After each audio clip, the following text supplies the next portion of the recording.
Thank you for tuning in to the Revelation Podcast. This is the podcast that brings people together. I am Matt. Tyler. And Joe. Let's dive in.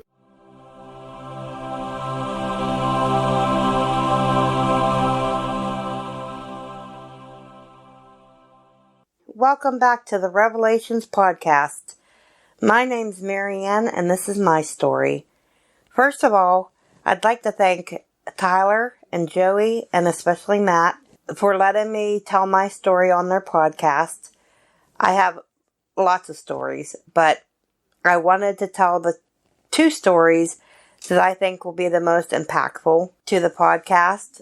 The first story has to do with me and how God came back into my life and how I found God again after many years.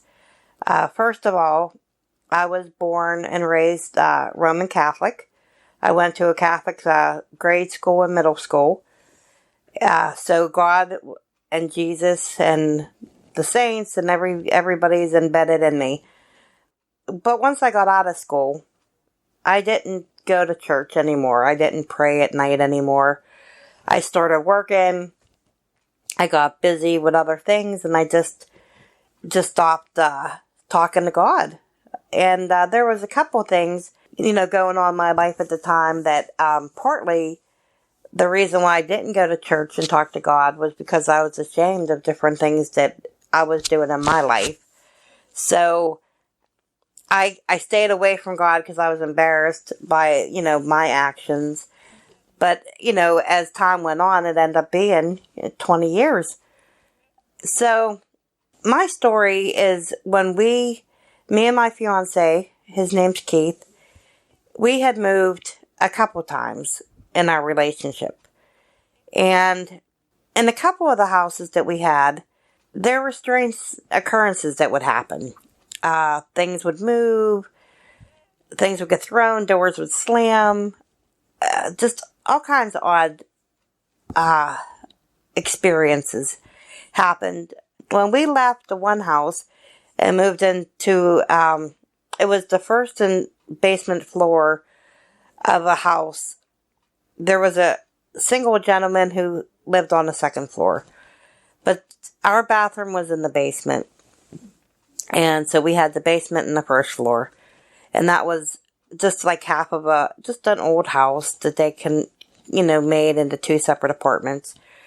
So we had moved into this place. Well, as soon as we moved in, we knew that there wasn't something right. It just had a bad feel to it. Odd things were happening and, in the house. Things, moving. And I kept waking up with scratches on me, bruises, black and blue marks. And a lot of scratches were in the series of 3, which I don't know if any of you know. They say that if you get scratched in 3s, that's the demonic, trying to make fun of the Trinity. So this was happening. There was no reason for it. I couldn't reach where the bruises were. There was no way. There was no one hurting me or anything. But this was happening in this particular apartment that we had. So one night I go to bed. After we're living there quite a while now, maybe a year. And in my sleep, in my dream, I'm being attacked by something demonic. And it felt evil in my dream as I was fighting it. And it was beating me up. It was literally attacking me in my sleep. And in my sleep, my hands were pinned. And I couldn't get my hands up to fight whatever this was that was attacking me. Like I was, like in my sleep, I was in a state of being paralyzed. I couldn't move. I couldn't move my hands. I couldn't get them free while this demonic force was beating me up. So I wake up and I had to shake it off. It took me a while that day to shake it off, but I did. And I just thought, well, it's a nightmare. You have them once in a while. So I go to sleep the next night, and the same exact thing happens. Again, this evil entity same thing. It's, attacking me. It's beating me up. So I wake up again, go back to sleep again, happens again. This is after the fourth night. And now I'm just totally petrified to go to sleep. Because I have all these bruises on me. I have these scratches that are bleeding on their own. I have no way of telling how I even got them.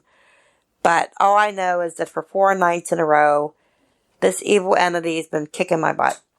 So I don't know what to do. I don't have no idea what to do. Who can I call? Who can help me? Because I'm afraid to sleep now. So I call my mom. So I call her and I tell her about what's going on.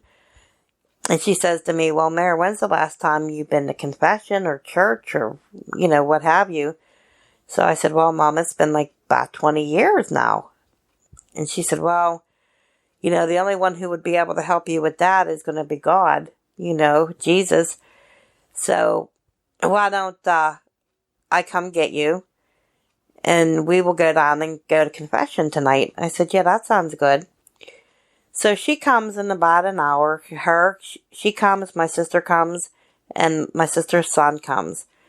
So we go to this church, this random church. It's in the next town.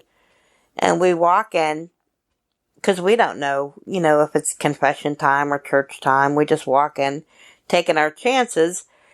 And the priest was with a bunch of kids, the choir, and they were singing, the kids. And the priest stops momentarily and he says to us, can I help you? And my mother says, oh, we're here to see if we can have confession. And the priest says, no, ma'am, the confession hours are not now. Right now it's, choir practice. And so we just turned around and we started to walk away. Then the priest stops the choir again and calls for us and says, you know what? If you could wait until I'm done with this choir practice, I will give you, the 4 of you, confession. So we agreed to that and we sat down. So when the kids were done singing, the priest went into the confessional and my mom went in first and she came out. And then my sister went in and she came out, and her son went in and he came out. And then I went in. And then when I came out, well, what happened is I didn't know what happened right away.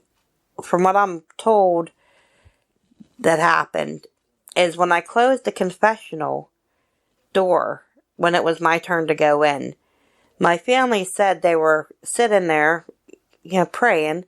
And as soon as I closed the confessional door, the lights in the altar started to sway as if a wind was blowing right across the altar. They didn't tell me that day right away that happened because they didn't want to scare me. They said any more than I was already frightened to death anyway. But they didn't want me to be more afraid. And it was as if whatever was attacking me came to that church with me and didn't like me going into that confessional. And I believe that. So I think it was making itself known in that church as I closed the confessional door. But then we got in the car and we headed home.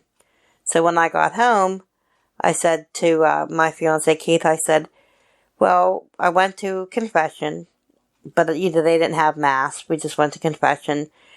And I had told them what the priest said. And the priest had told me, because I had said, I didn't know what to say to the priest when I went in there, really. Yeah, I said my sins that I could recollect for the last 20 years. And then I didn't know how to bring up this, what was happening at the house. Like, I didn't know how to even begin to describe what was happening to me. And I just said to the priest, I've been having issues at night with something that I can't see. And, I'm being attacked. And the priest didn't say anything for a couple seconds. And then when he finally did, he said, I think you're in the right place that you're supposed to be at. You're exactly where you're supposed to be right now. So that's all he said. And he gave me a blessing. And we had left the church. So when I got home, like I said, I was telling Keith about what the priest said, and I said, well, I'm going to go into our bedroom and, start getting ready for bed. So I went in and I turned on the big light, the overhead light, turned on the TV, and it was as if God himself came into the room. There was this bright light that filled the entire room, and this was I'm only in my bedroom maybe a minute after I get home. After I shut the door to my bedroom, this happens all within like a minute. So if I would have blinked though, I would have missed it because it happened very fast. But the light was so bright that it literally it took over everything. You couldn't see anything but the light. That's how bright it was. And to me, it was as if God just came and just put his hand over my bedroom and got rid of whatever entity, evil spirit, whatever was there, that he took it away and banished it, in this extreme light. And because of that, because I had nowhere to turn, and I felt guilty even turning to God. And God came through to me, and I never had another attack like that at night. I was able to sleep again. And God let me know right away that same night that I asked for help that he was going to help me because no one else could have. And I was really, really just totally afraid to go to sleep. So God took that entity away from me, or if he was attached to me at some point, whatever that was, but did not bother me anymore.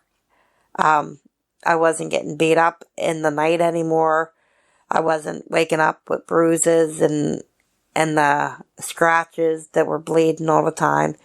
So I do believe God right away answered my prayers, and I do believe I was at the right place where God wanted me to be. He wanted me to be right there in his church, asking him, because only he could help me.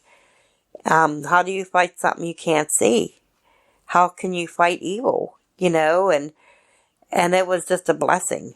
It really was. And that was my main story as far as what a miracle that was that God helped me, and especially helped me so quickly when I asked for help. I mean, the same day. And because of that, I got closer and closer to God every single day. Every single day. And that will lead me to my second story. And my second story just goes to show you that God sends miracles to everybody. When Keith and I first got together, we had moved out to a cute little second floor apartment. We had the second and third floor there. And my brother Tommy, he gave us a couple housewarming presents. But one of the presents he gave us was this little leprechaun. And my brother named it Brody. And he said, well, you keep him in your kitchen and he'll bring you good luck. And this is my housewarming present to you. So Keith and I lived there for like 7 years or better. And then we moved a couple other places. We were moving quite a bit. But Brody always made it into every one of our kitchens. But one time when we moved, I went to unpack Brody, and he is filthy. He's very old. He's been in the kitchens his whole life. He hasn't been washed. And Keith said, you know what? Like, it's time to get rid of Brody. I don't think he's bringing much luck anyway. So I hesitantly agreed to get rid of Brody. And after he threw him away, I wished I wouldn't have agreed to it, because he was in every one of our kitchens, for as long as we were together. And so I felt bad. I thought, well, I should have just kept them and tried to put them in the wash and, see if I could have cleaned them up instead of throwing them away.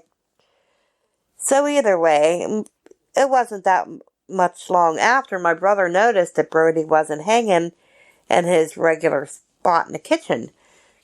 And he had asked me about it, and I had said, well, yeah, we got rid of him because he got to be, too dirty and stuff. So, but you could tell by his face that he was disappointed, because he always liked that I made sure that I had Brody in every kitchen that, that I had moved into. And he would always make a joke about, in the new kitchen when you move, where you're going to put Brody. And I'd always have a spot, picked out for him already. So when I told him that, I had got rid of him, you could tell on my brother's face that, he was disappointed and I think a little bit hurt even. And, and of course I felt bad, but what are you going to do? Because I've never seen this particular leprechaun stuffed animal ever before. Not that I was looking ever for it, but, I've never just, ran across it, looking at other kids' toys, for my nieces and nephews. I've just never seen it in a toy owl or stuffed animal owl. Never. I never seen Brody before this, so, I knew it wasn't going to be something that I could replace. So I felt bad. So a couple years later, unfortunately, my brother Tom passed away. And he passed away, I believe he was 48. So he passed away pretty young. And him and I were very close. But after he passed away, you start thinking stupid stuff sometimes. And I was missing him. And then I guess I was just thinking odd thoughts in my head. And I had said to Keith, I said, do you think Tommy really loved me though? Or do you think I don't know, I'm just a sister and, I care about her, but do you think he really actually loved me? And Keith said, yeah, for sure he did. And of course he did. I don't know why I even thought that, but so it was maybe about a week later after I said this to Keith about, do you think that Tommy loved me? And I'm driving, Keith's in the car, he's in the passenger side, and I start to pass, in the little town I live in, is a thrift store. And I start to pass the thrift store, and something is telling me to pull over. Something in my head, somebody saying pull over, So I do. And I know I'm getting this feeling you have to go into the thrift store. And I don't like thrift stores because I don't like the way they smell. And I had previously been in this particular thrift store because, like I said, it's in my little hometown. So I did go in there once, and there was nothing that I would want, in there. So I couldn't even figure out what I was doing. Next thing you know, I'm pulling into a spot, and Keith says to me, "What are we doing?" And I said, I don't know, but I have to go into this thrift store because I have this feeling that I had to pull over and go into the store. I said, I don't know. I just have to. So Keith laughed about it. We didn't think nothing really of it. And he just laughed and we got out. And even on the way in, he had made a comment you hate going in the thrift stores. Why are we going in here? Well, we go in and Keith goes one way, I go another way. And I'm walking down the aisles just looking to see what is there. And in the bin, I turn a corner and I look down, and in the bin, by himself was, there was other things around him, but the only one, and there is this little leprechaun, the same exact one, the same Brody, exactly, clean though, brand new, just laying there.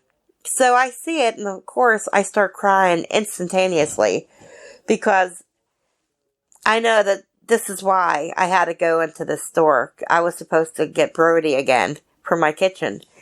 This is why I had to pull over.